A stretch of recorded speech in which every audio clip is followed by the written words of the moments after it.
겸손히 또 주의 말씀에 귀를 기울입니다. 늘 우리에게 말씀으로 찾아오셔서 우리가 이 땅에서 하나님의 백성으로, 구별된 백성으로 믿음을 가지고 사는 것이 무엇인지 늘 일깨워 주시고 또 그러한 삶을 살도록 도전해 주신 하나님, 오늘도 주의 말씀을 통하여 더 깊이 하나님의 뜻을 분별하며 또 이 말씀을 알고 순종하기를 주여 원합니다. 오늘도 가르쳐 주시옵소서. 우리에게 베푸신 이 구원이 무엇인지, 구원을 받은 자들이 주 앞에서 어떻게 살아야 할지 오늘도 말씀으로 도전하여 주시옵소서. 예수 이름으로 기도합나이다. 아멘. 네, 우리 지난주일날 말씀을 기억하시죠? 이스라엘 백성이 범죄하였고 하나님이 야빈에게 붙여서 20년간 고통을 당합니다. 네, 그들이 신음하자 하나님이 드보라와 바락을 세워서 이스라엘을 구원하시는 우리 그 역사를 쳐다보았습니다. 오늘 5장에 들어서서 이제 구원받은 이스라엘 백성들이 하나님을 찬양하는 노래입니다. 특별히 1절에 보았더니 드보라와 바락이 백성을 대표해서 하나님을 찬양하는데 오늘 이 5장의 내용은 주제가 두 개로 구분됩니다. 전반부는 우리를 구원하신 하나님을 찬양하라는 내용입니다.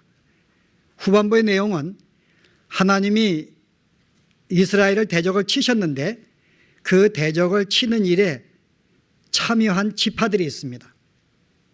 하나님만 싸우신 것이 아니고 지파들이 나와서 함께 싸워서 전쟁에 참여한 지파들과 전쟁에 참여하지 않은 지파들을 소개하면서 참여한 지파들을 축복하시고 그들을 이렇게 칭송하시는 내용이 나오는가 하면은 반면 이 전쟁에 참여하지 않는 족속이 있습니다. 몇몇 지파들은 참여하지 않았어요. 그들을 향하여 저주하는 내용입니다. 메로스를 저주하라. 그래서 오늘 이 내용은 하나님을 찬양하면서 거기에 참여했던 지파들, 참여하지 아니했던 지파들에 대한 내용인데 오늘 이 찬송을 통해서 우리에게 주시는 교훈이 무엇인지 많은 내용들이 있지만 몇 가지만 살펴보려고 합니다.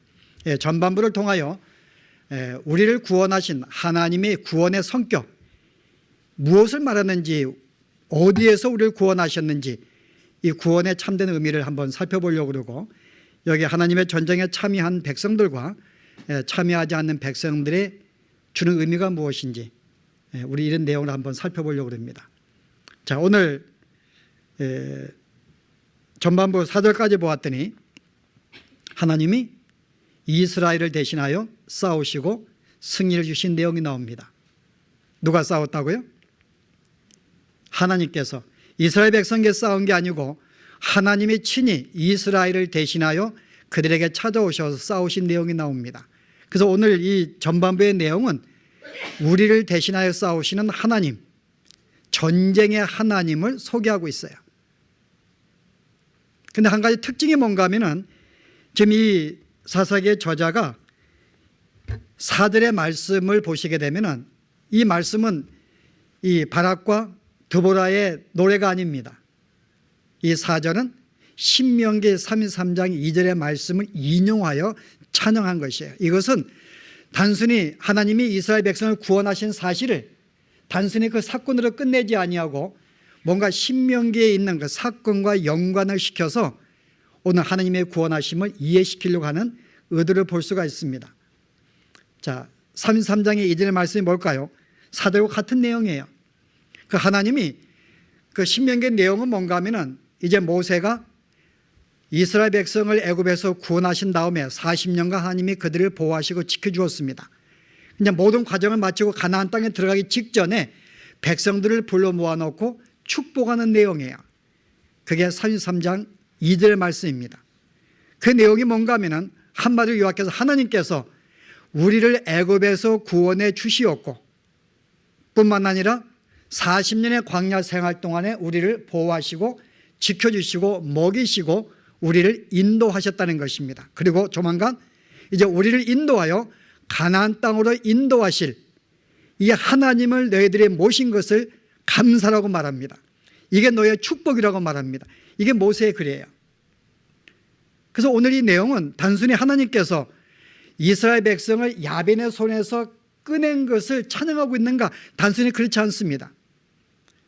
전쟁에 승리하게 만드신 하나님을 찬양했다?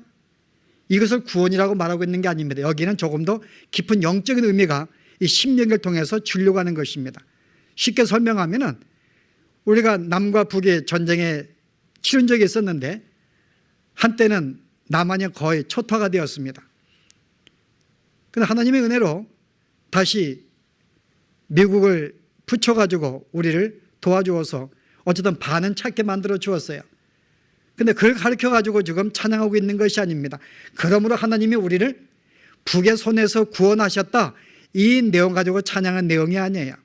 오늘 이 오해를 풀기 위해서 지금 이게 드보라와 바락은 신명의 말씀을 꺼내서 우리를 구원하셨다는 것이 무엇인가를 설명하기 원하는 것입니다. 그 구원이 무엇일까요, 여러분? 바로 애굽에서 건지셨고 40년 동안 우리를 보호했다는 구원을 두 가지의 각도로 설명합니다. 우리를 구원하셨는데 그 구원이 무엇인가를 두 가지 각도로 설명해요. 첫 번째 구원은요, 이스라엘 백성이 애굽에 있을 때 그들을 거기에서 건졌습니다. 애굽은 죄에 대한 상징이에요. 그 우리를 세상에서 죄에 우리가 노예에 있는 우리들을 꺼내어서 하나님의 백성을 삼으신 것, 죄의 속박에서 벗어나서 자유시민으로 만들어 주신 것, 여기를 구원이라고 설명합니다. 그래서 우리가 예수를 믿을 때 구원받았다 이야기는 뭔가 하면은 우리가 마귀의 세력에서 멸망의 심판에서 건진받은 것을 구원받았다고 이야기를 합니다. 그 성경은 또 어떤 내용은 우리는 구원을 받고 있다고 이야기합니다. 그럼 무슨 말일까요? 이미 구원을 받았는데 또 구원을 받고 있다고 합니다. 또 어떤 성경은 우리가 구원을 받을 것이라고 이야기합니다. 그 우리가 받은 구원에 대해서 세 가지의 시제를 가지고 설명을 해요. 구원을 받았다, 구원을 받고 있다, 구원을 받게 될 것이다. 이미 우리가 구원을 받은 건 설명했습니다. 우리가 죄악에서 건지시고 하나님의 자녀로 만드신 것, 이게 구원받은 거예요. 그 우리의 죄값으로부터 구원받은 것입니다.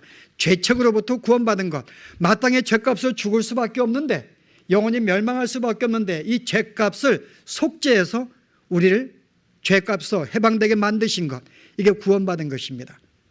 구원받을 것은 뭘까요? 이게 미래형입니다.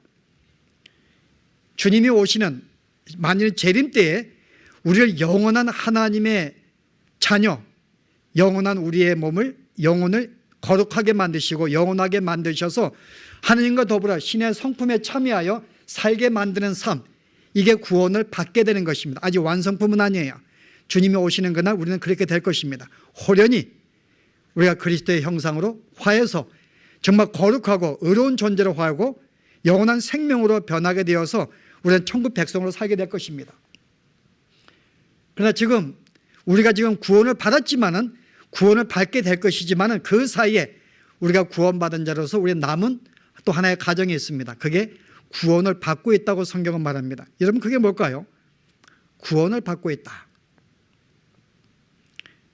이미 우리는 죄성에 있는 자들입니다. 그 죄의 오염에서 점점 벗어나는 것, 그렇죠. 하나님의 사람으로 점점 우리가 거듭나고 변화가 되는 것, 점점 새로운 창조물로 되어지는 것, 옛사람이 바뀌어지는 것, 여러분, 이것이 지금 구원을 받고 있다고 이야기합니다. 그래서 구원받은 예수 믿는 성도들이 주어진 일은, 이미 우리는 구원받았기 때문에 이것이 끝난 게 아니라 우리에게 주어진 과업이 하나 있어요. 점점 구원을 받는 일이 있습니다. 그게 뭘까요, 여러분? 점점 죄의 오염에서 벗어나는 것, 점점 하나님의 사람으로 변화되는 것. 여러분, 이게 바로 오늘 여기에 사들이 인용한 이스라엘 백성을 가나안에서 구원하신 그 구원을 그렇게 설명하고 있습니다. 첫째, 너희들은 하나님이 애굽에서 노예되었던 너희들을 꺼내어서 주의 백성을 삼으셨다는 것입니다. 그러나 그것으로 끝나지 아니하고 40년의 광야 생활을 허락해 주었어요. 그냥 하나님이 이스라엘 백성을 곧장 가나안 땅으로 보낼 수가 있는데, 가나안 땅은 천국을 상징해요. 곧장 영원한 땅으로 집어넣을 수가 있는데 왜 번거롭게 40년의 광야 생활을 그들에게 허락하셨을까요, 여러분? 그들은 애굽에서 건진받았지만은 가나안 땅에 들어갈 백성의 모양은 전혀 갖추지 못했어요. 하나님이 가나안 땅을 주셨는데 40년 전에 12명의 정탐꾼을 보냅니다. 근데 점탕을 하고 온 스파이들이 뭐라고 보고해요? 정탐꾼들이 우리는 점령할 수 없다고 이야기를 합니다. 분명히 하나님이 그 땅은 하나님이 주신 것이고 너희가 싸워서 쟁취하는 땅이 아니라 하나님이 주시는 땅이에요. 이건 믿음으로 받으면 되는데 아직 그들은 그러나 하나님을 믿지 못한 것입니다. 하나님이 어떤 믿지 못했던 거예요. 그러니까 하나님의 구원은 받았지만은 구원받은 백성의 모습을 전혀 갖추지 못한 게 당시 이스라엘 백성이었습니다. 그래서 하나님께서 그들을 만들어 가시는 거야. 40년 과정에서. 어떻게 만들어 가요? 지금 구원을 받을 때까지 이스라엘 백성은 어떤 모양일까요, 여러분? 그들은 이스라엘 백성이 아닙니다. 엄밀하게 보면 이스라엘 백성이 몇 년간 애굽에 있었는가요? 430년간. 미국의 역사가 몇 년입니까? 200년입니다. 독립된 지 200년밖에 안 됐어요, 미국이요. 여러분, 그런데 430년 그러면은 여러분, 이스라엘 백성의 가나안, 여기 애굽에 430년 났다는 것은 그들이 이스라엘 백성의 정체성을 전혀 상실한 것 같습니다. 여러분이 미국에 200년 살아보세요. 우리의 자녀들 이제 여기서 나가지고 이제 10년, 20년밖에 안 됐지만은 거의 한국인의 의식구조 잊어버립니다. 내가 미국 사람인지 알고 있고 이제 그 아이들이 결혼하여 또 하나의 후세를, 3세를 낳아보세요. 거의 영어권이고 그 다음에 한 50년 가보세요, 여러분. 한국인의 의식구조 없습니다. 내가 미국 사람이에요. 마치 흑인들이 여기 미국에 이제 노예로 팔려오고 그래서 결국은 여기에 시민이 이제 미국 사람을 알고 있듯이 이제 미국인들을 알고 있는 거 50년 지나면은 미국 사람이 돼버립니다. 그런데 이것이 430년이면은 이미 그들은 애굽에서 태어났고 애굽의 문화를 가졌고 애굽의 사람의 생각을 갖고 애굽 사람이 되었다는 것입니다. 그들은 이스라엘 백성이 아니에요, 여러분. 엄밀하게는. 그들은 애굽 사람이죠. 그 미국 사람과 똑같은 것입니다. 그럼 그들의 신관은 뭐겠어요? 우리 알고 있는 이스라엘의 신관, 애굽의 신관이죠.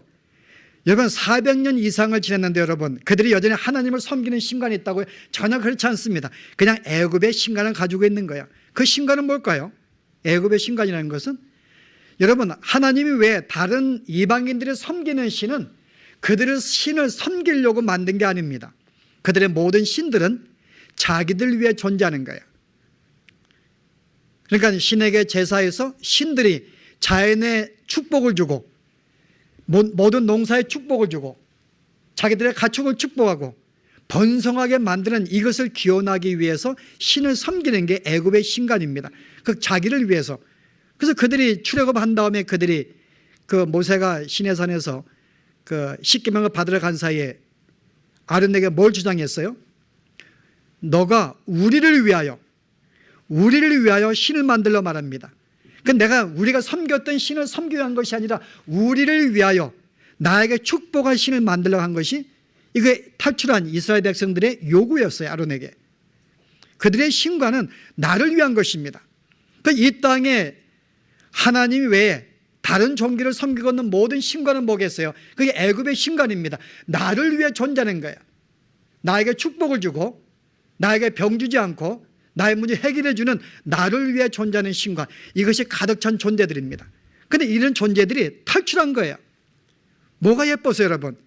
그들이 하나님을 섬겨서 그들이 노예에서 벗어나기 원해서 여러분 전혀 그렇지 않습니다. 그게 그들의 삶인 줄 알았어요. 그런데 하나님이 왜 그들을 특별히 아브라함의 후손인 이스라엘 백성들만 꺼내어서 해방을 시켜주었을까요, 여러분? 그들의 잘남이 아니고 뭐 때문에요? 하나님이 단순히 그들이 구별되어서 구원받은 것은 하나님의 약속 때문에 그렇습니다. 그들은 처음부터 육이나 영이나 모든 것이 애굽 사람에 불과했지만은 단순히 그들이 구별되어서 구원받은 것은 하나님의 약속 때문에요. 내가 너희를 430년간 애굽에 집어넣어서 다시 꺼내겠다고 하는 내가 너의 하나님이 되겠다는 그 약속 때문에 하나님이 그들을 꺼내주신 거예요. 그들의 노력이 아닙니다. 그들의 열정과 그들의 소원이 아니에요. 하나님의 약속 때문에 그들이 꺼냄받은 것입니다. 그런데 꺼냄받았지만은 여전히 그들의 모습은 전적으로 세상의 모습이었어요.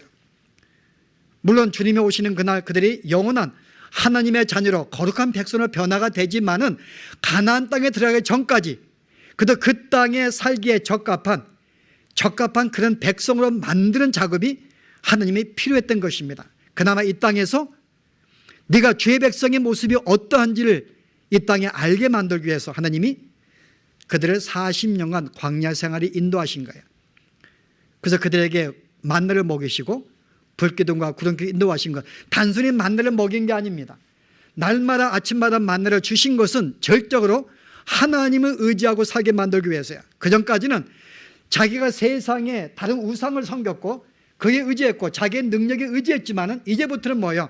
하나님을 의지하지 않고서는, 그를 바라보지 않고서는 살 수 없는 육신의 건강까지도 가질 수 없는 것을 가르치기 위해서 아침마다 만나를 주십니다. 저 같으면 그냥 1년 먹을 양식을 주실 텐데요. 왜 날마다 주시겠어요? 날마다 하나님을 바라보고 살게 하는 훈련을 시키게 만들겠어요. 그래서 이제 내가 내 능력으로 사는 것이 아니고 내 노력이 아니라 하나님의 은혜로 부어주심을 통하여 내가 일용할 양식을 받는 것이고 사는 것을 알게 만들기 위해서 그게 40년의 훈련이 필요했던 것입니다. 뿐만 아니라 여전히 그들은 자기들의 왕이에요. 나를 위해 섬기는 자들이었습니다. 여전히 모든 인생은 자기가 왕이고 자기가 남자였고, 우리 지난 시간에 교회는 여자라고 했는데 그게 반대는 남자입니다. 남들은 인생을 누구에 의존치 아니하고 하나님께 의존하지 아니하고 자기의 의지를 가지고 자기의 노력과 자기의 계획과 자기의 능력에 의지해서 살아가는 존재, 구원받은 백성들이 그러한 삶이었어요. 이제 그것을 꺾기를 원하십니다. 어떻게 해요? 그게 구름기둥과 불기둥이에요. 구름기둥과 불기둥은 절대 이스라엘 백성의 자기의 계획이 없습니다. 내가 지금 여기에 정착하고 싶지만은 구름기둥에 떠나면은 떠날 수밖에 없는 거예요. 난 여기 머물고 싶어요. 왜냐하면 구름기둥에 머물러서 내가 지금 텐트를 내가 장막을 치고 금방 장막을 쳤습니다. 이제 내가 수고해서 하루를 내가 장막을 쳤다면은 며칠을 쉬고 싶은 게 인간의 본성인데요. 아니, 장막을 쳐서 쉬려고 그러면 구름에 떠나게 되면요, 또 떠나야 되는 거예요. 장막을 또 걷어야 됩니다. 여러분 40년간 여러분 생각해 보세요. 얼마나 번거롭겠어요. 여러분, 나는 쉬고 싶고 나는 떠나고 싶지 아니하는데 금방 내가 장막을 쳐가지고 여기 내가 쉬고 싶은데 또 구름에 떠난다면 따라갈 수밖에 없는 것입니다. 그게 하나님의 인도하심과 그들을 붙잡으시는 거예요. 근데 하나님은 강제가 아닙니다. 여러분, 그냥 강권자를 끌어가지고 하나님 끌고 가시는 게 아니에요. 굉장히 지혜로운 것인데요, 하나님이 구름기둥을 왜 주었어요? 여러분, 그냥 따라오라고? 그냥 내가 떠나면은 따라오고 멈추면은 함께 쓰고 장막을 치고 그거 일러주기 위해서? 그거 아닙니다. 하나님의 은혜예요. 광야는 사막이기 때문에 그들은 타 죽을 수밖에 없는 그런 상황인데 구름기둥을 줌으로 말미암아 그들의 햇빛을 가려주신 것입니다. 사막에서. 더위에 뭐예요? 더위에 타 죽으라고? 타 죽지 말라고? 하여간 뭐 밤에 불기둥은요, 여러분 사막의 특징은 밤은 기온이 갑자기 바뀐다는 거예요. 너무 춥기 때문에 그들이 얼어 죽을 수가 있습니다. 그러므로 그 추위에 견디기 위해서 불기둥을 주시는 거예요. 그런데 낮에 내가 구름기둥이 있음으로 말미암아 내가 조금 더 힘을 쉴 수가 있고 편안한 육신을 가질 수가 있는데요, 이 구름기둥에 떠나게 되면 어떻게 돼요? 여러분이 나는 가기 쉽지 않다, 한번 버텨보세요. 여러분, 어떤 일이 벌어질까요? 햇빛에 타 죽는 거죠. 그 내가 햇빛에, 이 뜨거운 햇빛을 감당하기 싫으면은 따라갈 수밖에 없는 거예요. 구름 속으로. 이게 하나님의 지혜입니다. 강권으로 하지 않지만은 그들이 오지 않으면 않을 수밖에 없는 상황을 만드셔서 따라오게 만드시는 거예요. 멈추려고 그러면 가게 되고 가려고 그러면 멈추게 되고, 그 40년의 그 훈련, 여러분 철저하게 너의 계획과 너의 생각으로 사는 게 아니라 하나님의 섭리와 그의 계획과 인도하심 속에 내가 이끌려가고 순종하는 삶을 알게 만들기 위해서 하나님이 40년의 광야 생활을 인도해 준 것이, 이것을 또 하나의 구원이라고 말합니다. 점점 세상의 죄성에 벗어지는 것, 내 마음대로 내 욕심에 따라서 나를 중심으로 사는 삶을 점점 벗어나는 것, 그리고 하나님을 중심으로 점점 살아가는 것, 그리고 그의 성품을 본받아서 그의 뜻에 순종하며 사는 것, 점점 그렇게 되어지는 것이 성경에 구원받고 있다고 말합니다. 그런데 오늘 더불어 바라기, 바로 그와 같은 하나님의 구원하신 사건을 꺼내어서 오늘 여기 이 말씀을 인용하고 있는 거예요. 하나님이 우리를 그렇게 구원하고 있다는 것입니다. 그러므로 찬양하자는 것입니다. 단순히 우리를 야빈의 손에서 건진 민족을 해방시킨 것에 감사한 것이 아니라 여기엔 깊은 영적인 삶이 있는 거예요. 죄악 가운데 죽을 수밖에 없는 우리 영혼들을 우리를 끊어주신 하나님께 감사하며 이 시간도 나와 함께 나와 동행하셔서 점점 내 옛사람을 버리게 만드시고 새 사람을 인도하시는 하나님, 인도하신 그 하나님을 찬양하는 것입니다. 그래서 오늘 구원에 오늘 주신 내용은요, 오늘 우리의 하나님의 싸우신 대적이 누구라고 말하고 있는 거예요? 자, 이 정도 힌트 주었으면 이제 압니다. 자, 하나님은 우리를 대신 싸우십니다. 누구와 싸우시는가요? 이스라엘 대적자와. 근데 이스라엘 대적자가 누굴까요, 여러분? 지금도 주님은 우리를 대신해 싸우십니다. 우리를 구원하게 싸우십니다. 누구랑 싸우시는데요? 하나님께서. 우리의 적은 누굴까요, 여러분? 여러분 누구와 싸우실래요? 사탄. 너무 지금 사탄은 분명한데 너무나 막연한 것 같아요, 여러분. 사탄과 싸운다고, 여러분? 사탄이 어디에 있는데요? 사탄이 이미 여러분의 옛사람을 이미 옛사람을 지배하고 있는 우리의 옛사람을 말합니다. 오늘 보았더니 또 하나님이 한 가지 제가 힌트를 보았더니요, 전쟁에 승리한 것이 하나님의 우리를 대신해 싸우신 것만 나온 게 아닙니다. 2절에 보았더니 어떤 내용이 나와요? 이스라엘의 두령이 그를 영설하였고 백성의 즐거이 헌신하였으니 여호와를 찬송하라. 그 하나님이 물론 우리를 대신해 싸우셨지만은 오늘 여기 내용 보았더니 오늘 20절부터요, 별들이 하늘에서 그 하늘의 천사를 보내어서 싸우신 거예요. 21절에 기송강이 하나님의 강을 범람케 해가지고 그들을 다 쓸어버리신 것입니다. 물론 하나님 모든 거 하신 거예요. 그러다 백성들은 가만히 앉아서 소극적으로 그 구경을 쳐다보았는가? 결국 그렇지 아니했다는 것입니다. 그들은 앉아서 쳐다보지 않았어요. 그들은 적극적으로 능동적으로 이 전쟁에 참여했다고 말합니다. 그리고 여호와를 도와서 용사를 쳤다고 말합니다. 여기에는 오늘 용사를 친 자. 근데 이들의 친자가 누구냐 그 말입니다. 이들의 친자가 여러분, 바울이 우리가 고린도전서 9장에 보시면은 우리 이런 말을 하고 있는데요, 제가 읽습니다. 26절에 그러므로 내가 다름질하기를 향방 없는 것 같이 아니하고 싸우기를 허공을 치는 것 같이 아니하여. 바울은 자기의 싸울 대상이 누군지 분명히 알았어요. 내가 허공을 치지 아니하겠다, 내가 싸우기를 허공을 치지 아니한다, 분명히 나의 적이 누군지를 알고 내가 그 적을 치고 있다는 것입니다. 그 적이 누군가요? 27절에 내가 내 몸을 쳐 복종하게 함은 내가 남에게 전판 후에 자기가 도리어 버림을 대가 두려워함이니라. 그는 바울은 자기의 적, 공격할 적이 누군지를, 항상 자기의 영혼을 망치게 하는 적이 누군지 분명히 알았습니다. 그 적이 누구인가 하면 자기의 몸, 자기의 육체, 옛사람이라 말하죠. 나의 옛사람, 여전히 자기를 왕으로 알고 있는 이 옛사람, 자기를 사랑하는 옛사람, 이 세상을 추구하는 옛사람, 여전히 하나님 되기를 하나님을 인정치 아니하고 자기를 신을 만들어간 자기 옛사람, 이 몸을 날마다 바울은 치고 있다고 말합니다. 자기의 적은 누구라고요? 바로 자기의 몸 안에 있다는 거죠. 자기 자신에 있다는 것입니다. 자기의 대적은 오늘 이스라엘 백성이 야빈의 손에 붙인 거, 오늘 여기 있는데 그들이 여호와를 도와서 용사를 쳤다. 이 용사가 누군가요, 여러분?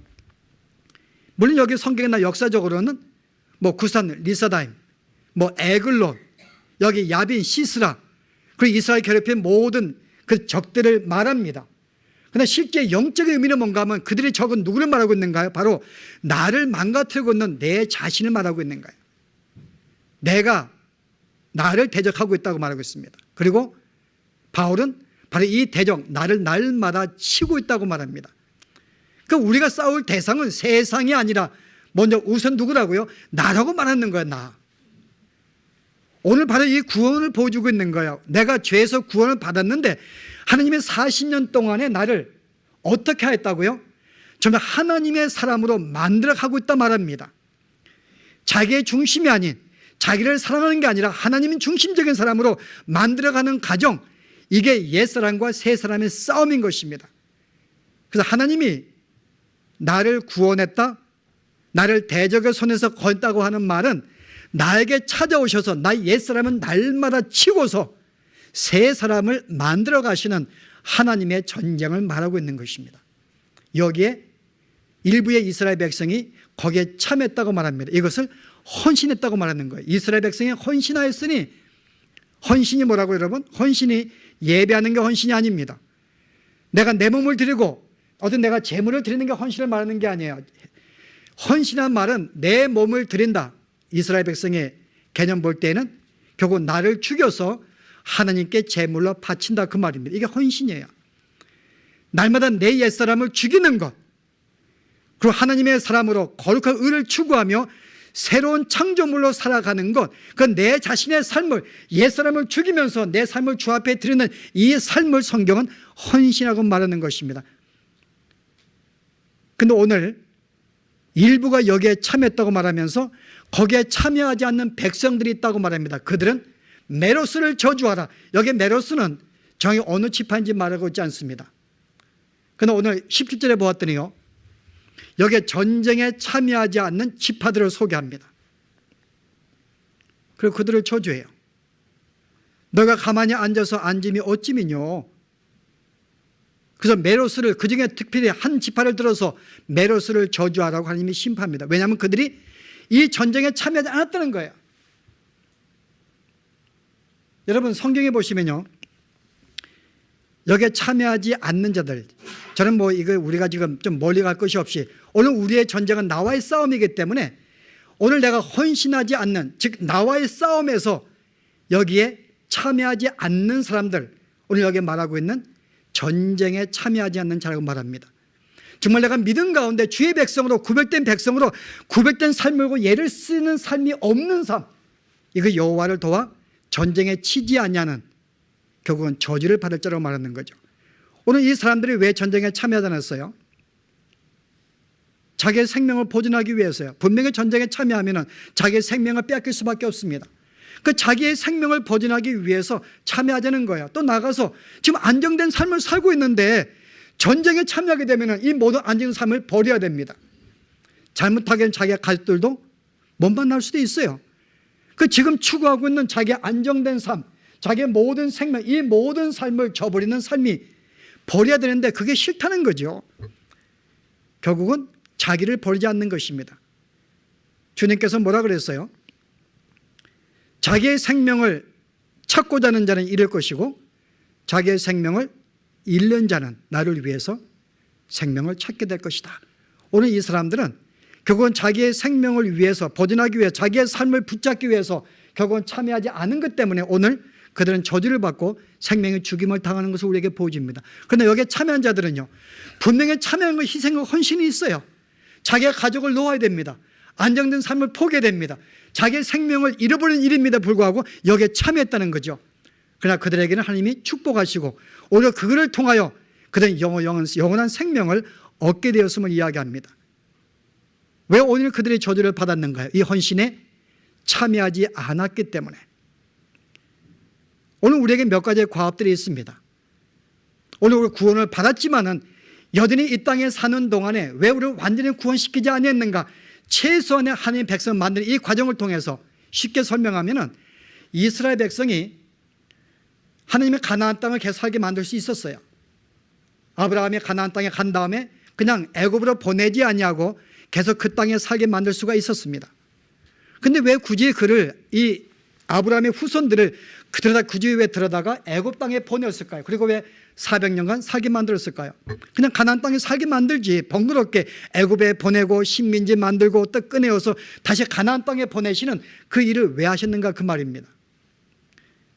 이스라엘 백성이 애굽에 살면서 뭘 알게 만들기 위해서, 너희가 어떤 존재인지를 실체를 보게 만들기 위해서요. 너희는 애굽 사람이라는 거죠.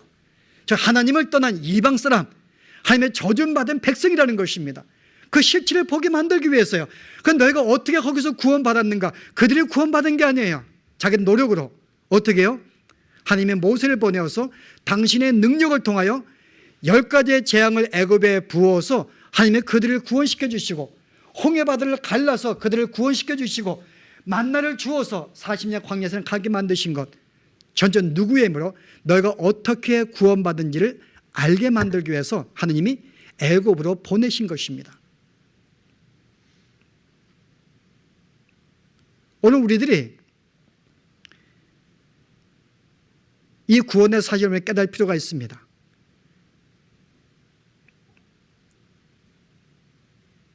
여기 헌신에 참여했던 이 백성들, 저는 이 말씀을 제가 보면서요, 오늘 우리에게 어떤 교훈을 주고 있는가. 단순히 우리가 정말 내가 주 앞에 헌신하는 것이 나의 옛사람을 죽이는, 나의 죄성을 죽이고 하나님의 백성 삶아가는 이것이 만약에 헌신이라 그런다면 오늘 우리가 그와 같은 살지 못하는 우리들에게 주시는 책망의 말씀인가? 저는 한편 그렇지 않냐인가? 그렇게 저는 이 말씀을 받기도 했습니다. 우리와의 싸움. 그러나 우리는 단순히 우리가 싸우는 문제가 단순히 내가 이 죄악을 이겨야겠다 싸우는 게 아닙니다. 항상 주님은 우리에게 성령을 보내셔 성령을 통해서 말씀의 깨달음을 주시고 감동을 주시고 죄를 알게 만들어 주셔서 주의 백성을 만들어 가십니다. 그런데 성령께서 우리를 어떻게 하나님의 백성을 만들어 가시는가, 어떻게 죄악된 삶에서 버리게 만드시는가, 어떻게 해요? 단순히 감동만 주시는 게 아니에요. 이미 성령 우리의 감동을 주시기 전에 당신의 감동으로 기록한 말씀이 있습니다. 이 말씀을 통하여 어떻게 한다고요? 말씀을 보게 하셔서 이 말씀을 통해 아, 내가 이런 존재였구나. 구원받기 전에 내가 이런 존재였구나. 그리고 이 말씀을 통해서 나도 지금도 이렇게 주님 나와 동행하셔서 나를 도우셔서 죄를 알게 하시고 하나님의 백성을 만들어 가시구나. 뭘 통해서요? 이 말씀을 통하여 깨닫게 하시는 것입니다. 그건 내가 헌신했다는 건 무슨 말인가 하면 단순히 소원하는 것이 아니라 내가 그러한 존재가 되기 위해서 주의 말씀을 붙잡고 이 말씀을 통해 내가 정말 그런 삶을 살려고 예수를 쓴 삶, 바로 이것이 헌신의 삶이 아닌가. 오늘 그렇다면 오늘 여러분이 주님을 믿는다면서도 오늘 주의 말씀을 가까이 하지 아니하는 것은 헌신의 삶을 참여하지 않는 것이 아닌가. 정말 내가 주님과 동행하면서 정말 기도를 통해서 주의 음성을 듣지 않고 그에 의지하지 않는 것, 이게 헌신하지 않는 것이 아닌가. 여러 가지 모양으로 생각해 보았는데요, 오늘 우리들이 이와 같이 정말 하나님의 백성의 삶으로 살려고 애를 쓰지 아니하는 말씀을 붙잡고 기도를 통해 주 앞에 동행하는 삶이 없는 삶이야말로 우리가 헌신하지 않는. 그런데 오늘 이 백성들이 저주를 받았다는 것입니다. 오늘 이것을 우리가 조금 더 마음속에 큰 도전을 갖고 받을 필요가 있어요. 정말 내가 단순히 구원받은 것으로 끝나서 사는 삶. 오늘 이들의 문제가 뭐였는가 하면요, 오늘 비극은, 메로스의 비극이 뭔가 하면요, 한 공동체의 의식을 잊어버린 거예요. 그들이 편안하게 삶을 앉아있는 동안에 다른 백성들은 더 고생을 합니다. 함께 조금 더 함께 싸웠으면 내 동족이 덜 고생할 수가 있는데요, 내가 내 생명을 보존하고 내 삶을 내가 지키기 위해서 그 공동체에 참여하지 않음으로 말미암아 거기에 참여한 백성이 더 힘을 써야 되고 더 노력해야 되고 더 헌신하는 이어간 삶을 주었다는 것입니다. 그래서 그들의 안정된 삶이 형제에게 아픔을 주었던 거예요. 비록 우리는 주님이 하나의 형제 자매로 묶어주었는데요, 이 묶음에 참여하지 않았다 그 말입니다. 우리는 한 공동체인데 공동체에 참여하지 않았다 그 말입니다. 저는 이 말씀 볼 때에는 첫째 우리가 싸울 대적은 나와의 싸움입니다만은 두 번째의 싸움은 하나님 나라의 이 번영과 이 참여를 위한 싸움입니다. 그런데 우리는 이 공동체에 참여하지 않아요. 내가 구원받은 것으로 그냥 거기에 만족을 하고 뭐 다른 믿음의 식구들이 어떻게 살든지 그냥 참여치 않습니다. 개의치 아니합니다. 그리고 나의 삶을 사는 것, 그 삶이 바로 여전히 나의 생명과 나의 안정된 삶을 추구하는 이 삶을 때문에 이 공동체에 참여하지 않는 것입니다. 저는 뭐 책망하는 거 저는 별로 안 좋아하고 전하는 거 원치 않습니다만은 오늘 더불어와 이 바락이 결국 이 전쟁에 참여하지 않는 삶이 무엇인가 알게 하면서 결국은 이것은 그들의 생명을 얻는 것이 아니라 궁극적으로 그 모든 것을 잃어버리는 삶이라고 성경은 말할 때 오늘 우리가 받아야 할 도전의 말씀이 아닌가. 자, 이제 말씀을 정리합니다. 주님은 이 시간도 우리에게 찾아오셔서 우리와 싸우세요. 하나님이 이스라엘 백성이 가나안 땅에 들어갈 때 내가 이 모든 민족을 다 내쫓지 아니하고 내 말씀에 순종치 아니하면 너희는 정령 죽으라고 말씀했습니다. 그런데 이스라엘 백성은 죽지 않는 거예요. 이게 여러분 사사기 내용 보면은 죽었다 싶으면 다시 살아나고요, 멸망했는가 싶으면 다시 살아나고, 마땅히 죽을 수밖에 없는데 계속 하나님께서 그들을 살려주십니다. 누구를 통하여? 사사를 보내어 살려주시는 거예요. 여러분, 이것이 바로 우리의 영적인 싸움이 우리의 모습을 보고 있는 것이, 주님은 우리에게 오셔서 성령을 통하여, 우리의 주신 말씀을 통해서, 주님과 동행하는 삶을 통하여 늘 우리에게 교훈을 주셔서 싸울 대상을, 우리 옛사람과 싸우게 만들어 주시는데요, 그건 주님의 승리해 주세요. 근데 순간 또 조금만 또 우리가 안정된 삶을 살면요, 또 우리의 죄성이 또 일어나는 것입니다. 죄성이 일어나려고 그러면 또 주님이 오셔서 나를 또 죄를 또 물려줘 주시는 거예요. 또 내가 죄에게 이겼는가 하면은 또 옛사람이 또 살아납니다. 언제까지 싸움일까 여러분? 물론 우리가 죽을 때까지 싸움입니다 하는 오늘 성경의 말씀은, 그런 주님이 날마다 찾아오셔서 우리를 싸우셔서 우리를 살리시는 그 과정을 통하여 점점 우리가 하나님의 사람으로 만들어가고 있다는 것입니다. 그리고 점점 옛사람의 이 성격이 점점 없어지고 있다는 이 하나님의 구원의 손길을 우리에게 보여주고 있는 것입니다. 그 주님은 이 시간도 나와의 싸움이에요. 그래서 어떤 신학자는 이걸 통해서 하나님은 두 신의 싸움이라고 말합니다.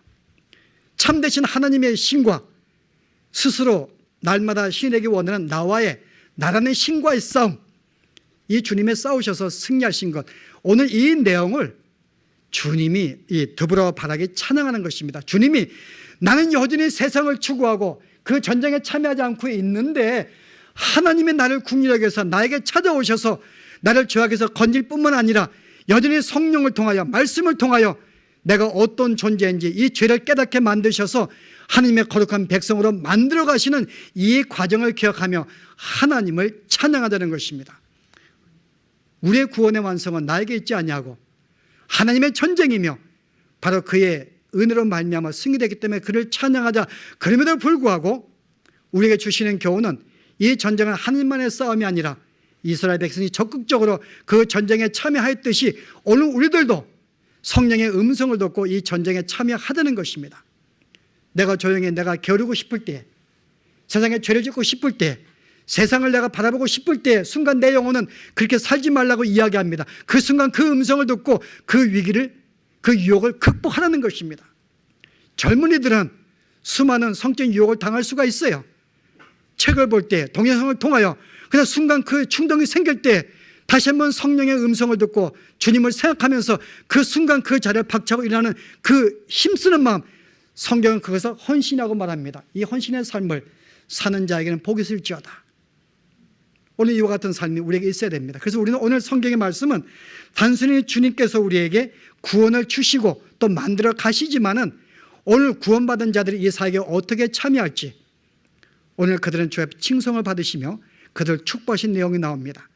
헌신의 삶, 내 죄악을 이기는 삶, 주의 성령의 음성을 듣고 백성대로 살려고 하는 그 삶, 오늘 그 삶을 살려고 애쓰는 자에게 오늘 복이 있을지어다. 그와 같은 복이 여러분 가운데 있기를 바라며, 또 그와 같은 헌신의 참이 있을 말미암아 순간 날마다 삶 속에 우리의 죄악된 오염에서 벗어나서 거룩한 구별된 백성으로 살아가시는 여러분의 삶이 되기를 바랍니다. 기도하시겠습니다. 하나님, 오늘 더불어 바라기 우리를 구원하신 하나님을 찬양하는 그 찬양의 가사를 생각하며, 단지 이 구원은 우리의 적에게서 나를 해방시킨 것이 구원이 아니라 죄악에서 우리를 건지시고, 건지실 뿐만 아니라 여전히 애굽 사람인 우리들을 점점 하나님의 사람으로 만들어 가시고 구별된 백성을 만들어 가시며 하나님의 거룩한 백성을 만들어 가시는 이 하나님께서 그 손길을 통하여 저희들이 구원의 완성됨을 기억하며 늘 우리를 도우시고 우리와 함께 하시며 우리를 만들어 가시는 하나님을 찬양합니다.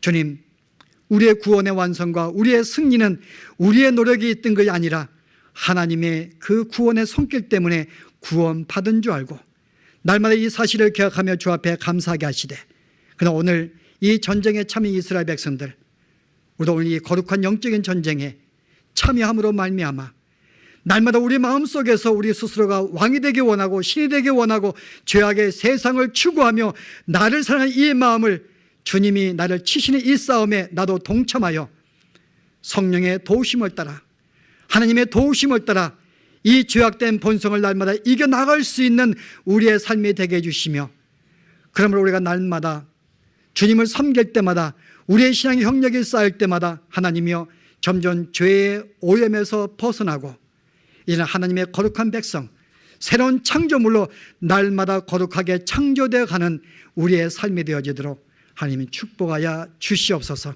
예수 이름으로 기도합나이다. 아멘. 우리의 말씀을 기억하시면